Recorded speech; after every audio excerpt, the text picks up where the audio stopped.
રાજકોટ ઉમેશ કામરિયા. હવે આ ભાઈ એક્યુપ્રેશર માટે આવ્યા હતા અને દવા લઈ ગયા હતા અમૃત પુષ્પ. એને શું ફાયદો થયો, શું તકલીફ હતી, એના શબ્દમાં સાંભળીએ. તમારું નામ? દિનેશભાઈ. ગામ? ગામ રાજકોટ. હવે તમને શું તકલીફ હતી? તાણિયાની ને ગાદી ફાટી. સેજ જોરથી બોલો તો. તાણિયાની ને ગાદી ફાટી ગઈ હતી. કેટલા સમયથી તકલીફ હતી? 3 મહિના.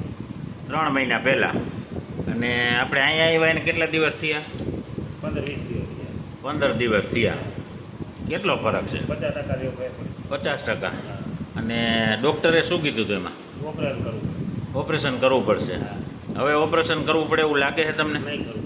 ફાયદો થઈ ગયો? હા. રેડી? આજે વખતે ખાલી તેલ લેવા આવ્યા હો, હા. બાકી તો રેડી ને? રેડી. બીજાને શું કહેવા માગો? ના જવાય. તમને ફાયદો થયો એટલે ગયો હે ને? હા ફાયદો થયો. અને તમારે તો લોખંડનું કામ છે હા. અને કામ કરવામાં ખબર પડી જાય. તમે કામે કરતા જ હા. અને પહેલાં કરતાં ને અત્યારે કરો એમાં 15-20 દિવસમાં ફરક લાગે ને? બેહવા ઉઠવામાં, બરાબર. હોવામાં. પહેલાં તો તમે ખુરશીમાંથી બેહીને ખાતા, એવું કંઈક હા. હતી હા. તકલીફ. હા. હવે નીચે બેહો, પલમોટી વાળી. પલોઠી વાળીને બેહી શકો ને, વાંધો નથી ને? જય દ્વારકાધીશ. જય દ્વારકા. અને અહીંયા તમે કેવી રીતે પહોંચ્યા? આ મીડિયામાં જોઈને કર્યું. અને કોને કીધું તમને મારા ભાઈ નાના ભાઈ. કે અહીંયા જવા જેવું એમ? હા. હવે રેડી ને? રેડી.